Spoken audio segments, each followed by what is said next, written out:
We're going to actually do the dashboard and customer timeline demo. You're going to actually see what's coming. Erica's going to take care of the dashboard side and the customer timeline. And then I'll go over the CMS timeline and fields. So a couple of things is we're automating things. So how many of you have worked with that spreadsheet for a timeline that you have to manually update on a constant basis? A lot of you that have that long-term procurements, it's a massive undertaking to update that. We had a purchaser come in and do a lot of automation for us to help that out, and that was so we did do some automation. Well, then this dashboard thing came up, where Jeff wanted to know, where are these procurements at? People ask me about all these procurements. What's the status? What is Ken Hart was talking about communication? Keeping that information going out, notifying our customers. This is one way that we have put the information out there. Now, this is not just timeline. This is the entire procurement process.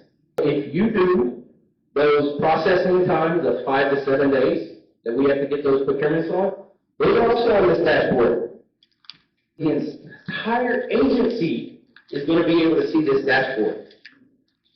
Customer timeline is going to be available on this, where they can click and go. Because if you go on over there, not everybody can get access to CMS. There is a license issue, so we can't just give everybody CMS and let them go look at it. So we have to come up with a way to do this. What it is also going to help with is Bill and Ken can look at where stuff is at. Because if you're not at a manager level, if you're not a lead, you have to dive into CMS and dig down where that procurement is. Or you have to go look in a purchaser's folder to find this information. And how many of you get pinged on a regular basis? All of us. Ken got pinged on a procurement the other day. He couldn't find it because the customer used the wrong project name. Project names are going to become very important. With that, it's transparency to districts and divisions. It also gives your management team, your leads, a high-level look at where procurements are. It is going to have red, amber, and green. Those colors may be a little different based on accessibility.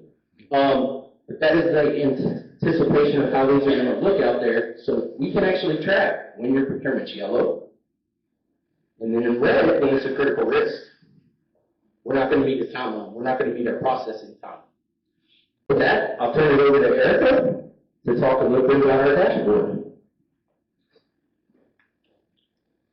Good morning. Can you guys hear me okay? Yes. All right, so we are going to demo the dashboard in just a little bit. As Kathy just told everyone, all procurements are going to be tracked. There will be a status for someone to look at either on Tableau or in CMS.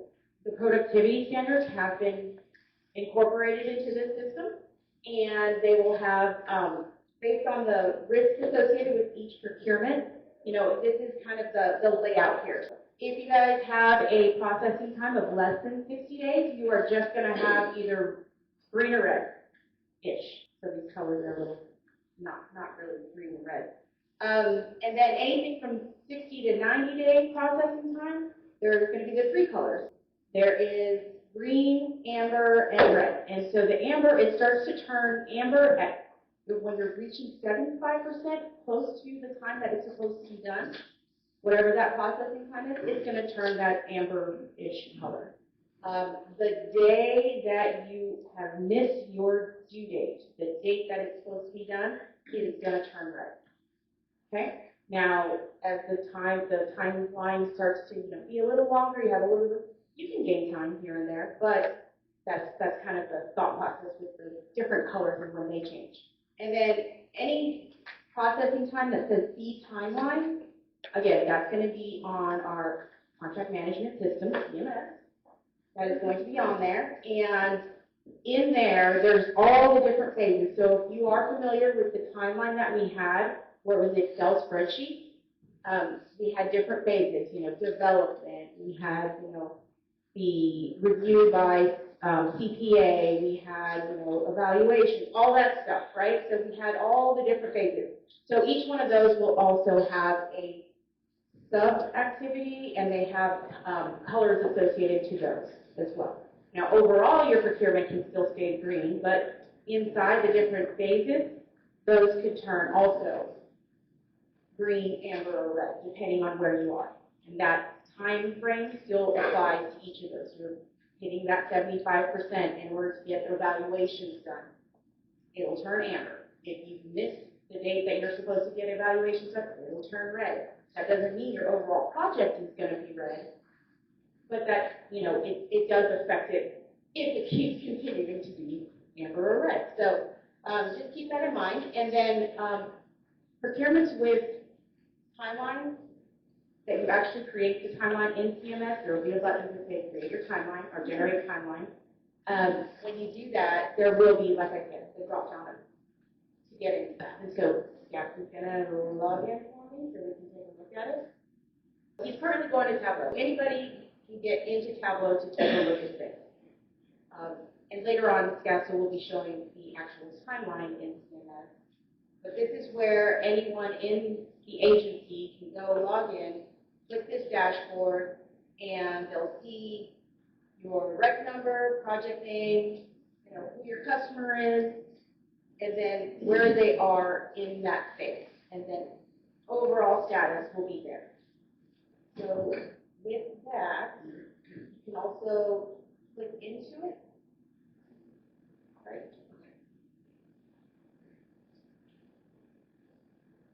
Now, this is still in works, okay, so this is a mock-up. It may look slightly different when it's all said and done, but this is very close to what it is.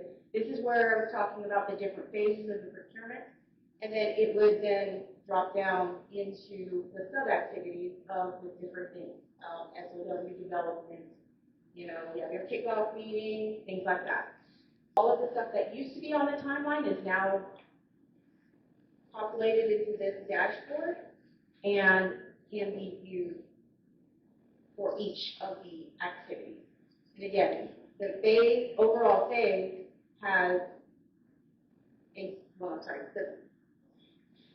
the activity, this phase status, has its own, and then above is overall for the whole project. Okay? And then again, like I said, if it's red, you have missed your overall date, or you've pushed dates out so far that it's going to miss that overall date, and that's why it turns red. 75%, you're almost there. And any questions so far on the Tableau side? Yes, Stephen. Will there be notifications when you miss those days? Not yet. We don't have that yet. We didn't want to inundate everybody with a ton of emails. So at this time, it's basically you have to log into the dashboard. Okay. And you can refer your customers to that, show them good customer service on where to look. Okay? Any other questions? David. When you make all POs, you mean also like renewals, extensions, POCNs? No, we are not doing POCNs Okay. currently. We have a dashboard for that already. Okay. We have a dashboard for that already. Yeah, we can also show you that. Will you be able to pull up just a certain buyers or a certain purchasers of procurements? Will you be able to pull it up by just Per purchaser? per purchaser? You can't, are we doing it by purchaser, or is it just by project name right now, right? By project name, rec number, Yeah. as well as requester. Requester will actually be district, division. So you can search by your district or division. It will allow you to have multi-divisions listed. But not by purchaser. I don't think by purchaser. I gotta look back at we have a picture of the mock-up at what it's more closely looking like in the slideshow. So, Right. So we'll show that in a second. What about multiple rec numbers on an RFP? That, multiple rec numbers on an RFQ. So it was high, like it'll have the rec number, right? And then it would just have multiple. gonna tie by project name is the key. So it will be the first rec line on your first requisition. We can't hear you back here. You guys are talking to each other. Okay, That's the mic, so- so we can hear what's being. Yes, absolutely. So the question over here was, what if there's multiple requisitions on one RFQ? So what is key here is that it's tied to the project name. And so you can look at the project name and that'll give you the status for that RFQ. Okay? Yes, ma'am. But not every procurement you do has to have a process, so don't take that away with you. So the 80% that we do, they're gonna be on here, but they won't have a project unless you have an SOW with them, okay?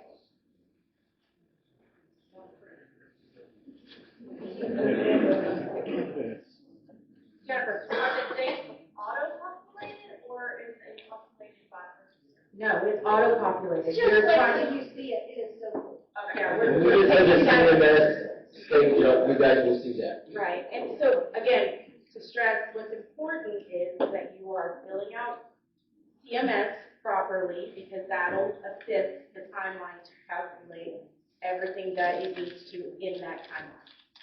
Okay? And the other side. And the other one.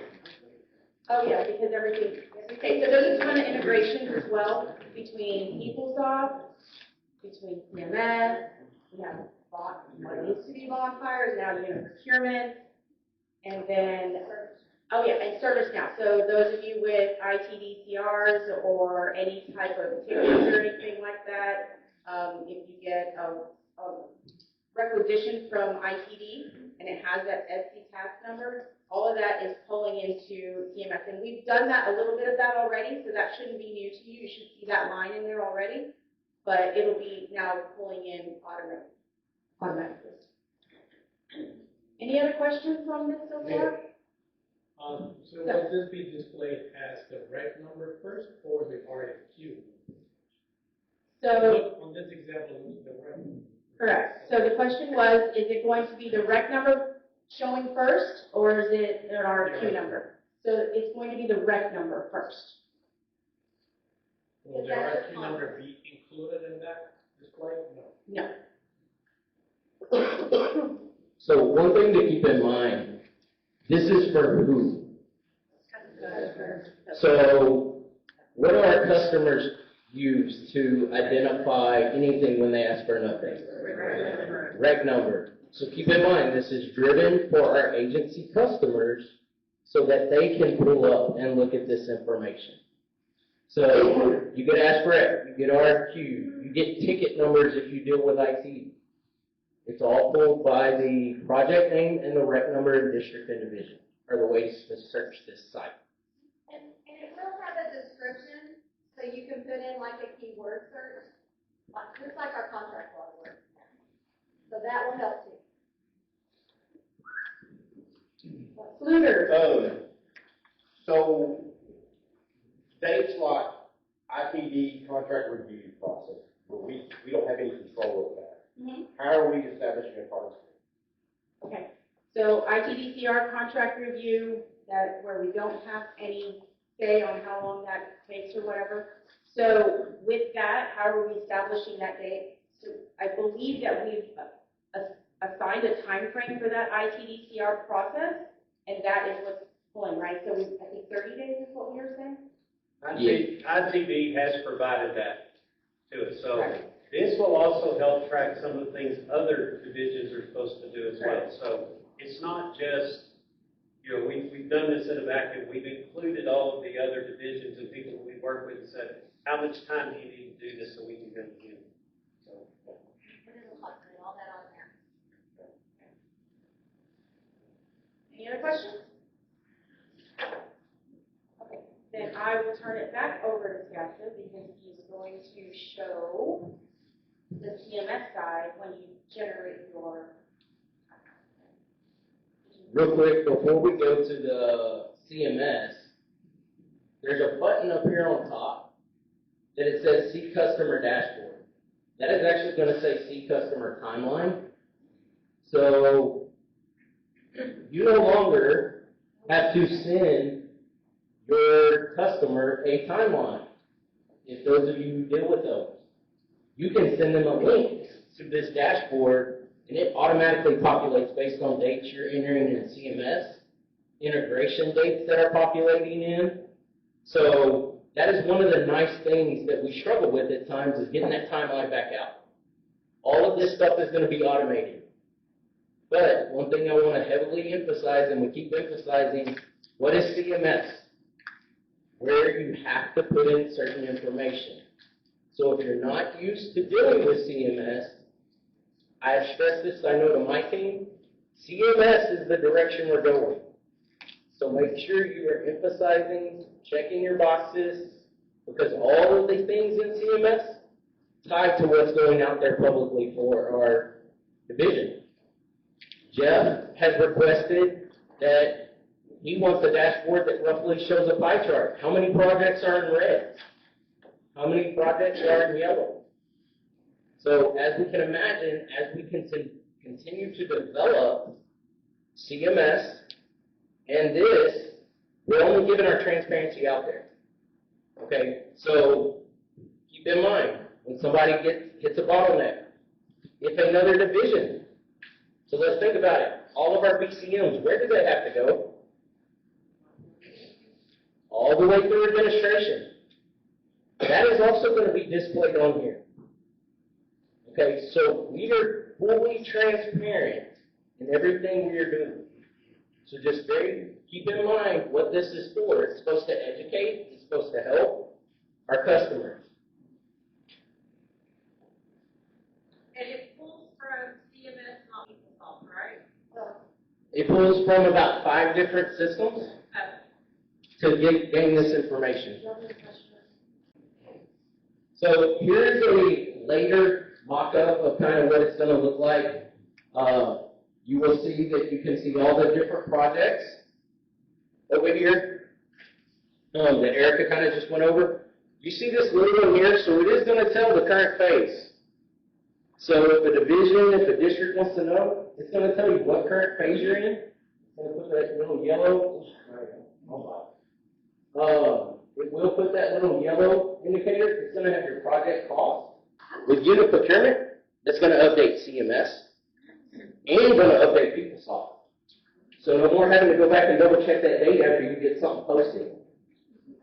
Okay? Is there anything built in for the intent through 60 days? So the question was, is there anything built in for the 60-day intent to procure? Yes. It does build that into the timeline. It is an option that you will select in here. So it does interface with ServiceNow. So one thing I want to mention is if you do not receive a contract review document and your item has a IT component, can you get an approval that we can tell that customer to cancel the rec and get us all the documents so we can proceed? And I think all of you have been aware, I think all the managers have informed you, our processing times for this dashboard start based on RFQ creation date, not rec approval date.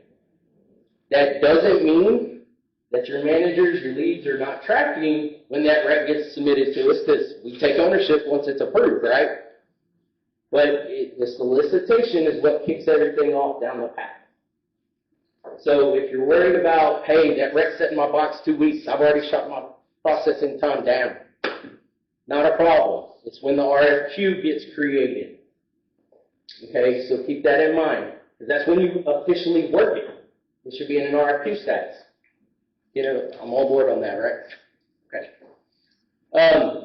ServiceNow has an interface built in to auto-populate if you need security, accessibility, AI review, any of those things, it's going to automatically populate from ServiceNow. So you will know what procurement, what you got to have up front. Now, I'm going to tell you, we can't build everything, right? You still got to review the form. You still got to go through, hey, do I have to get what level is my security? Is it moderate, low, high? You still have to review what comes in. This just gives you an identifier. Unit procurement, So all of your dates in unit procurement are going to now auto-populate into CMS. You will, when you change dates anywhere, it automatically updates. Your timeline, you do an addendum, it changes your bid opening date on your timeline. It does everything. DocuSign CLM.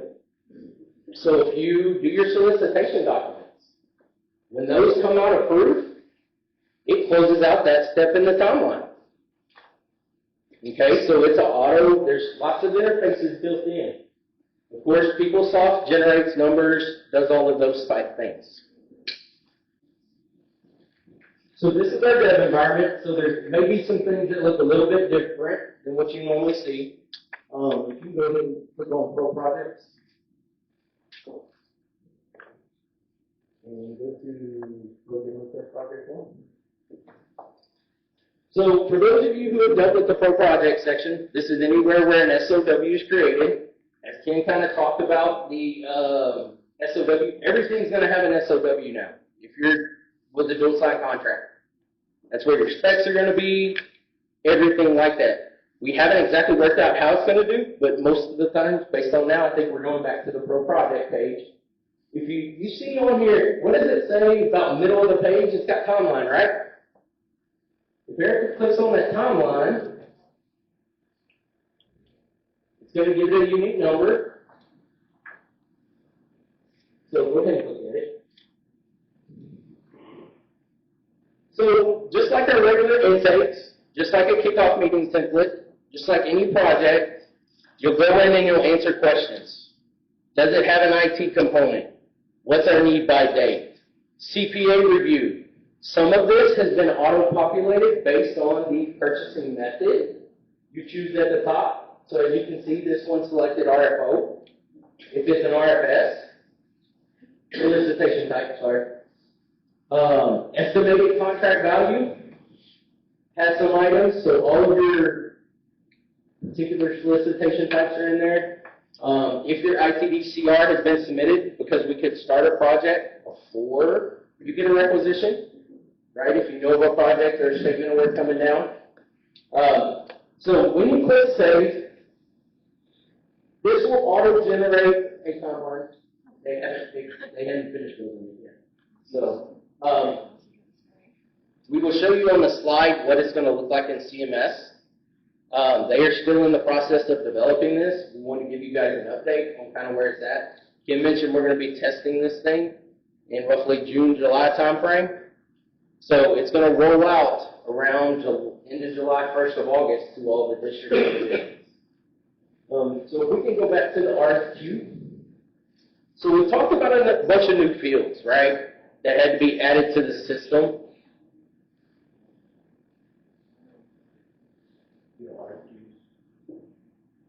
At the top of the screen.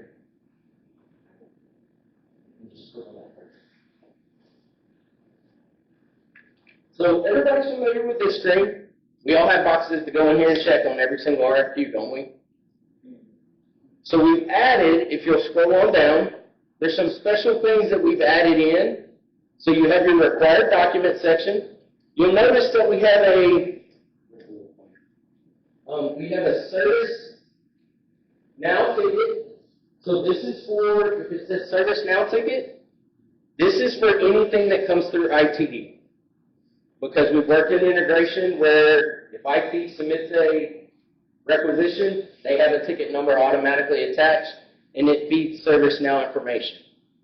So for those of you who aren't in IT directly and get those IT ticket numbers, we have a spot because we talked about we're going to have all this documentation populated over from CMS, from ServiceNow, right, on your contract review requirements. Right here, you see this IT component ticket number.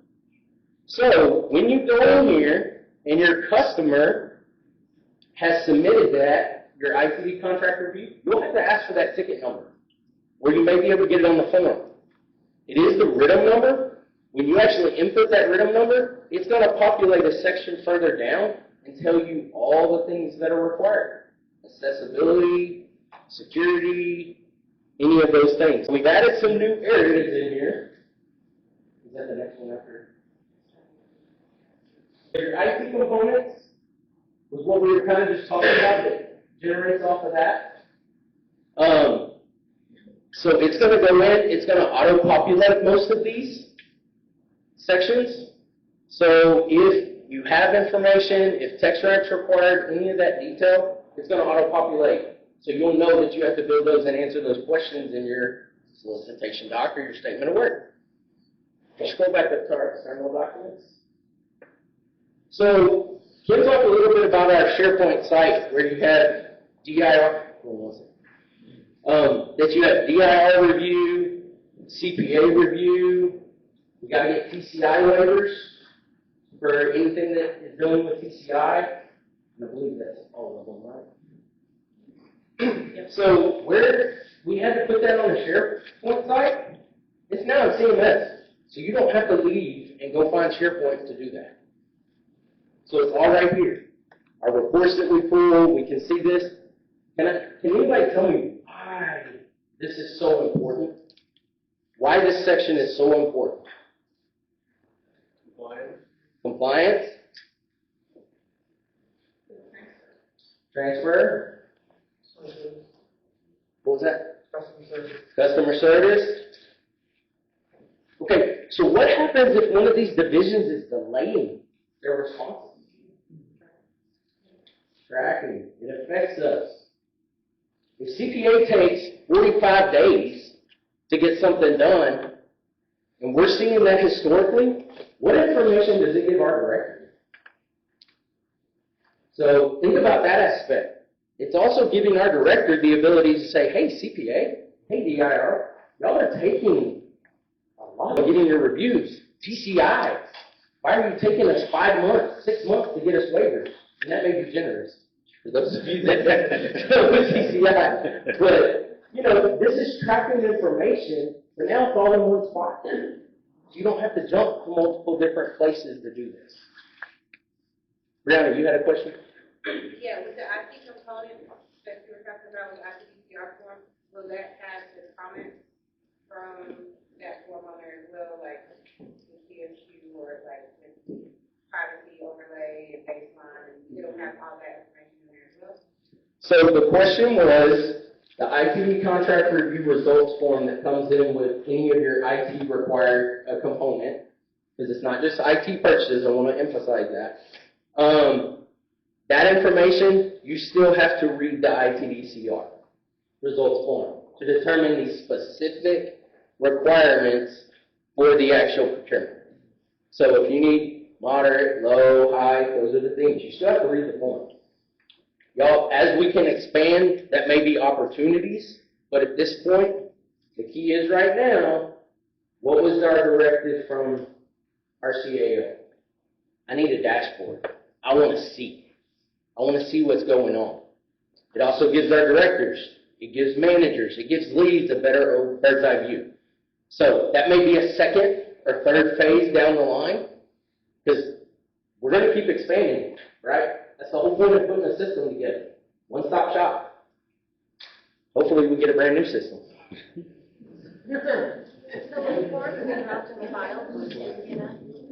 So the question is are forms dropped in the files section at the bottom of CMS? No, they will still go into your folder. They will still go into your networking folder. So at this point, there are no forms besides maybe some QC processes that are coming down the line to help enhance that process.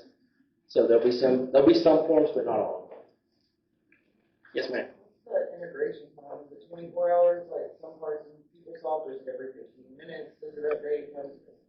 So the question was, how often does it interface or integrate?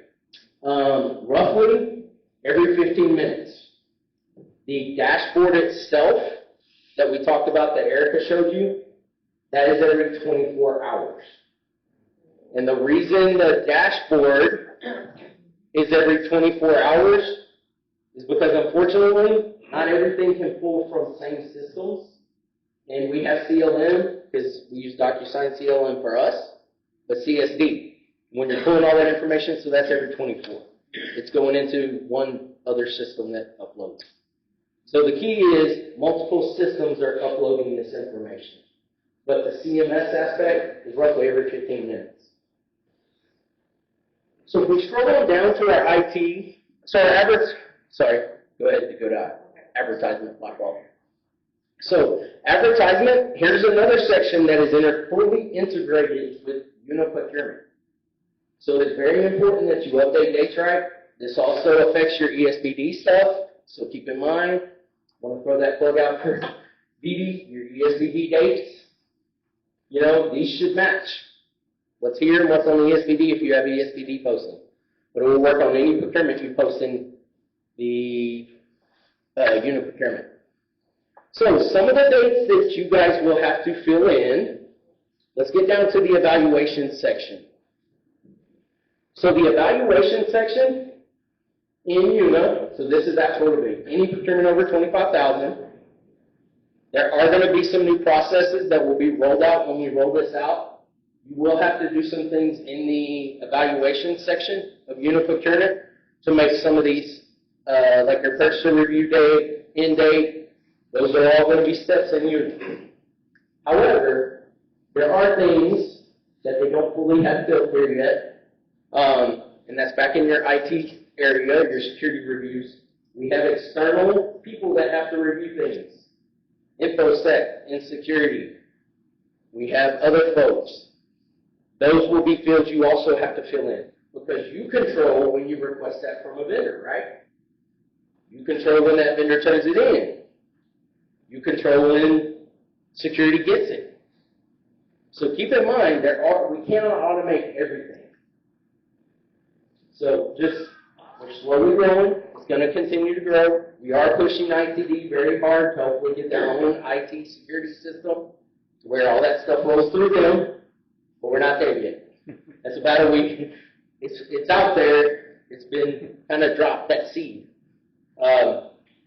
Erica, is there any other thing below advertising? Okay, so then I think there's one. So you can also see your timeline here. So you can start a timeline from the SOW project phase, and you can also start your timeline from here. So that would be a button at the top. So if you have one of those longer term projects, you can do a timeline from the RFQ page. Some of these fields, I don't have a contract example, but some of these fields are automatically going to pull forward to the contract page. So for our CS team, you guys have to validate or make sure that security documents, or they got security approved, right? So that is all going to be populated on your main contract page. So you'll know, hey, we can't finalize this renewal without that security approval. So all of this stuff is populating even over to the contract page. Our IT team just got hit with taking over procurements that DIR is putting back on the agencies. And that's titled DCS. We got about 70 more procurements coming from that we haven't had to deal with. And we actually have flags because they're a different process. And so we have flags that we'll be able to check on this box to help identify those. So as you guys come up with boxes or needs, let us know. We can't do everything, but if you feel anything in CMS or you see something that's going to be beneficial, please route that stuff up so we can help automate. We can build this system to make it more beneficial for our teams. Stephen. Is there any thought, because we do, some processes are kind of redundant, we update comments in CMS, we have meetings with customers, we provide updates, we email customers with updates. Is there a way we can put a field in CMS with the team members, and those, the members of that group get an email to get the update from CMS? So the question was, a lot of us put our project updates in these notes field. So if you have, if you'll see up here at the very top, there's a notes field. This field is editable by all purchasers. So if you have a longer term project that's even on a 60 to 90 day, or one that's under 60, and you want to document things, your customer can come in here and look at your updates every week and see where your stuff is at. You can push your customers there. There's also another dashboard, believe it or not, on SharePoint that populates all those updates out there publicly. So we can get that information. Stephen, the third or fourth phase of this is when we met with ITD and the CAO. There's about 6 different levels that we're looking at of things that Jeff has requested, and also Ken echoed every single one of them. Some of them were what Ken brought up. So these updates are important. The goal is to eventually is to where the system could send notifications. We're just not there yet. So keep in mind, we can't build Rome more than it takes time to build Rome. Edie? In Tableau, so the procurement dashboard that he's talking about is on our SharePoint side. But in Tableau, there's a way to set notifications and triggers and things like that. And the customers could set a trigger that if that's updated, it would let them know that that's been updated. So that's something that. And if we have customers that refuse to go and check. Well, and, we can send them emails all day long too, and if they don't read them or they decide they're not perfect for them, then they delete them. But, we do have some other tools in place for those things. We have tasks on some things that they do that, just like a lot of sometimes purchases have done, complete the task. Sure do. Sheila? This is a timeline question. So you need to revise the timeline. Can you click the link in this page and edit?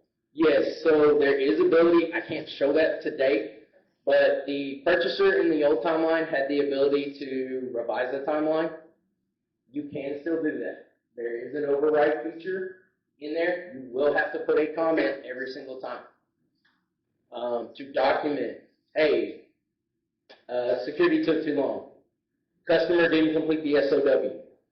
So one of the things that we talked about a little bit, but CLM, all of the back and forth in CLM between you and your manager, you and your lead, between you and your customer, all that's going to be publicized on this dashboard. Now, they don't get to see the details like what it was sent back for or what needed to be updated. But our biggest complaint is, and I know several of you, the customer sat on it. We forgot to escalate it. Oh, they're responding, but we didn't escalate it up, even though they weren't doing things. So all of that detail is going to actually be populated on the dashboard. That's where CLM integration comes in. But yes, there is overrides. There are some fields that you will have to go to the system admin team to actually override, and most of those are with integrations. I do want to emphasize on the timeline itself related to the dashboard. The timeline is based off of your original timeline date. So even though you revise a date, it is not going to update the date on the dashboard itself. Because you could gain time. You could lose more time. So keep in mind, it's set on that. The dates are a little different. I don't want to get into all those details about how those dates are calculated. But it does not turn red immediately after your first date. There are some flexibilities built into that. I believe that was it on the actual demo. Does anybody have further questions on CMS? Additional things about CMS? Paul? So it appears that this is going to be the platform that we're going to. We keep talking about this and all the integrations. We use multiple, for example, the PeopleSoft. Timed out. We're going to come in, re-log in. Is there any discussion on the different softwares we're using to go off of CMS? So when we log in, that is a one-stop shop. We log in and we can move into PeopleSoft. Not have all these little tabs up in the front. It says timed out. We have to keep timing in and timing in so that we can have a one-time, we're in CMS, we're logged into those softwares. Unfortunately, no. ITD has it set, I believe, to log everybody out every 20 minutes. We can ask that question, but it's with ITD and their security. They intentionally log us out, but keep in mind, you're not putting dates in CMS that you're pulling from another system. So you're only entering those dates once. So keep that part in mind. If you work in EP during your solicitation process, those dates are automatically populated here. Your DocuSign CLM, as you work through those, your dates are automatically populated. There are some manual entry stuff on the CMS RFQ page that you will have to do, because there's still effects for controlled things, emails you have to send, because we haven't gotten an automated way to do that. So I think there was another question over here. I don't know if I understood. You said when the date changes, it won't automatically update what's on the dashboard? So on the timeline, the overall completion date that your timeline originally set, it will not update that. It is set by design, because what do our customers say? Okay, you gave me this date, but it shifted here, here, here, here. So if we let it always shift, where are projects always going to be? They're always going to be green if that date cannot constantly shift. So, but we, so that works for us, but think about our customers. You give me a timeline that says it's going to be done on October 31st, 2026. They're holding us to that on most cases. At least here, they can see the delays. Was it on the purchaser? Was it on the customer? It's always the customer. Accurate though. But it will shift, and it can be overridden. It will require manager and director approval, and it can be overridden if something happened, like your customer. I know Shauna's not here, but she had one the customer put on hold for 3 months. And so that would be an instance that we could work with the director and our system admin team to approve to shift that date. So I get a lot when something shifts, the customer immediately wants, I need a revised timeline with some dates. Every time that happens, I will need manager and director approval. No, so the timeline is going to automatically shift throughout. So your targeted dates on the dashboard are going to show, and it's going to shift.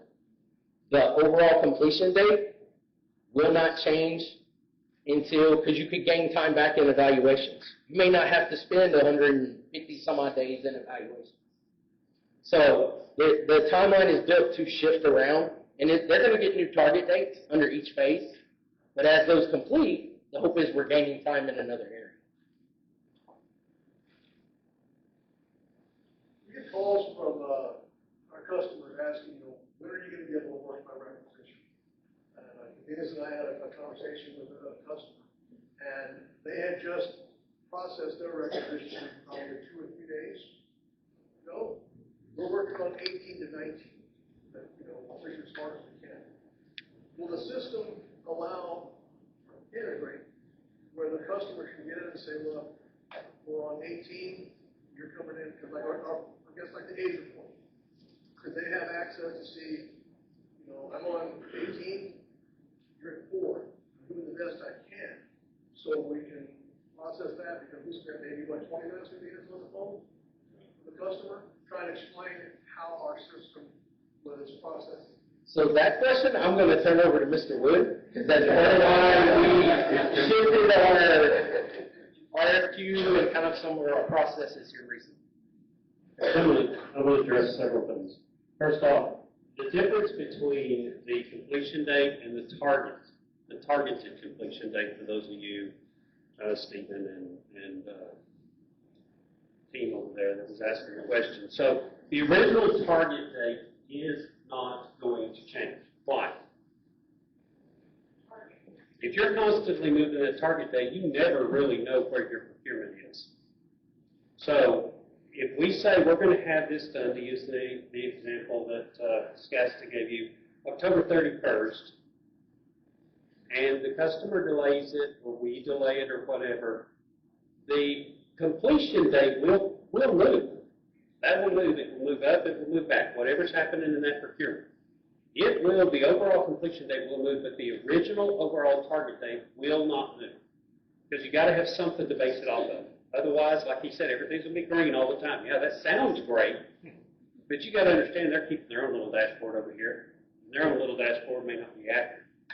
So we need to keep that information. The only way that will change is if we come into a situation, which he gave you an example of that Tashwana was dealing with, and that is, we're putting this on hold for 3 months because we didn't make sure we had the money first. So now we're having to go and argue with administration and anybody else we possibly can to get the money for this. And so when that happens, that would be a time I would say, okay, this is y'all's fault. We're moving the target date back 3 months or whatever. Because we shouldn't have to pay for that. And I've had some directors very ticked at me because I'm like, in fact, I've got one right now very ticked at me because I'm like, we're not messing with it if you don't have the money. I have administration, both chief financial officer, chief administrative officer, and chief information officer behind me on this because we should not be doing procurements if they don't have the money. We almost got into a legal battle where the agency was sued because we had a vendor that they were the number 3. We were going to award all 3. We went through negotiations with them, and then last minute we found out they didn't have money for us, so we didn't award to number 3. Number 3 was ticked.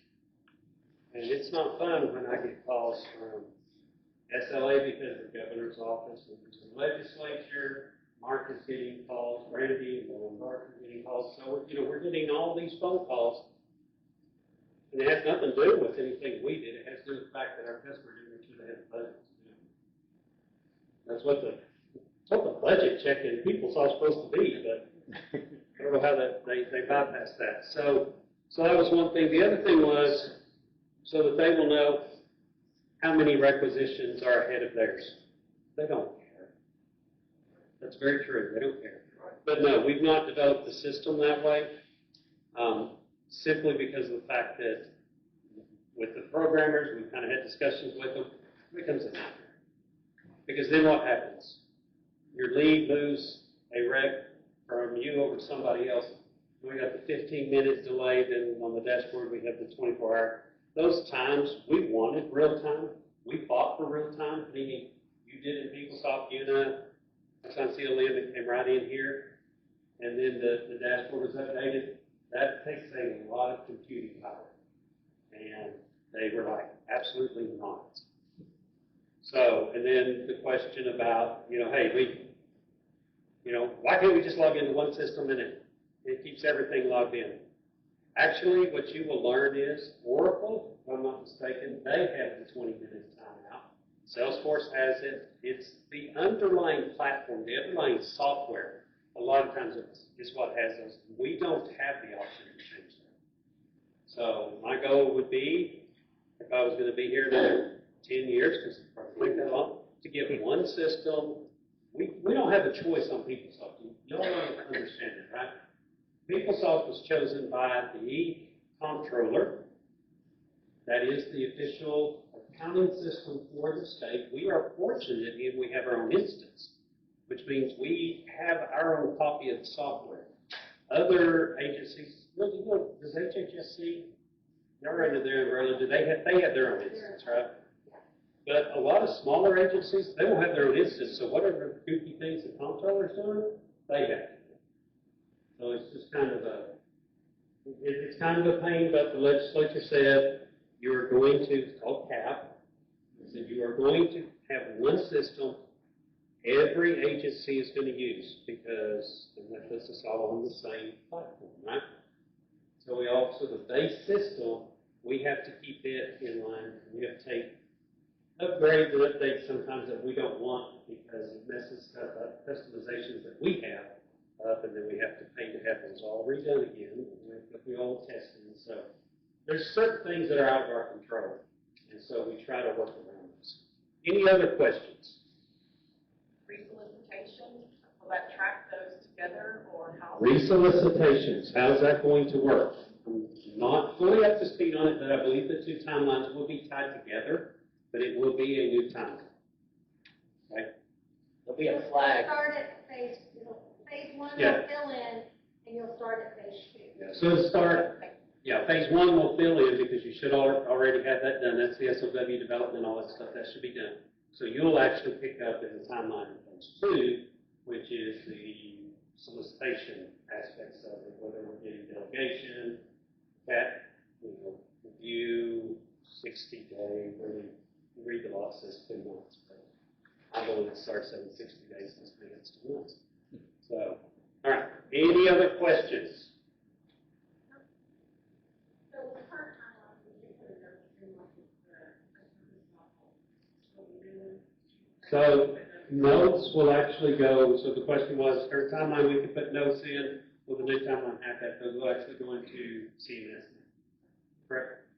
If they adjust the timeline, which is shown on the screen because they haven't built it fully in CMS yet, this is what the purchaser will see from the timeline page.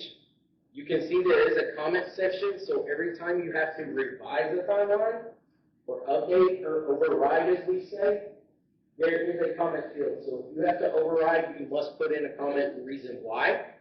That is strictly so, if your manager gets asked by the director, what's going on with this, why did date shift, whatever, there's a comment there. So the purchaser is accountable for keeping that timeline up to date, moving it, putting your comments in there. Jay, you had a question? Yes, I'm just wondering about things that are like not external necessarily, but it's maybe between the purchaser and the customer. And we're waiting on a budget, we're waiting on we're going to set up a vendor ID, things that are like, with the impacts all of them. So, Skasta showed you earlier where there is a comments field in CMS. That comments field is there now. You can start using it effective the minute you get back in the office or the minute you start working on something, and I encourage you to do so. So if you're not getting the picture, let me draw it for you. Everything that's not done somewhere else, in a procurement, PeopleSoft, DocuSign CLM, what other systems do we have? Those are really the only ones. But ServiceNow, which we don't have a lot in there. The PO monitoring team does, but nobody else does. So if it's not done in those systems, where do we want it? What do we want you to do away with? We want you to stop doing emails. We want you to stop doing your own little side spreadsheets. We want you to stop using whatever method that you are using to track your procurements and use CMS. It's the tool we are providing.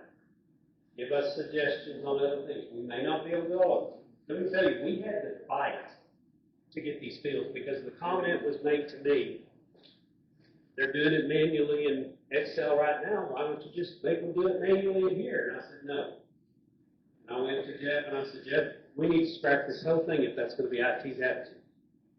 I said, we need integration. That was always an understanding. We need to tie in with CMS. We need them to be able to, we need to pull stuff from Unum. We need to pull stuff from Microsoft because one of the biggest complaints I get right now is we have to enter information in 3 or 4 different places. Then we have discrepancies. And then we have discrepancies because we forgot to change the information in place. So we fought hard, and we got the integrations. Is it perfect? No. We will find stuff that we're like, man, we gotta do better with this, and we will try to make those changes. But it's a lot better than what you're doing now, right? So we've got the chatter feature. Everybody knows how to use the chatter feature in CMS, right? The chat, and then you put at and start typing their name and pull up all the potential people, and you can send it to them. The biggest problem with that is, and this was not told us when we started on Salesforce, but we learned it later, is they have to have a license to be able to see that. So if they click on it, they have to have a license. So you'll have to chat with the person that we have in there that's the customer contact, right? That's what's called in there. Customer POC or contract manager. Yeah, so customer POC or contract manager. Make sure it's one of those two. There is a point where we have to start having our customers look. You gave us this person's a POC, this person's contract manager. Y'all have to communicate with them. One of our goals is to have it to where, Stephen, like you had mentioned, we can send it, we put something in and it sends an email out to everybody. It just doesn't have that ability yet. So all this costs money. IT will only give us so much money, I only have so much budget, so we have to pay them to, pay the, I don't even know who's doing this, DocuSign's doing some of it, I don't know who's doing the most part. I don't know if it's all internal, staff log people or whatever, but we have to pay for that, so it costs us. Any other questions on this, because we're up here for coming close to the end of time on this? 10:15, 10:16. Anybody but Jane? Go ahead, Ben. I'm curious, okay, so right now, I'm not communicating a lot with my customers in that. Should we guys enforce that now? I would. I mean, they will get an email notification if you do that. Don't copy and paste. Yeah, don't copy and paste at email addresses, because again, it's a computer, so it was set up where you have to type it in. So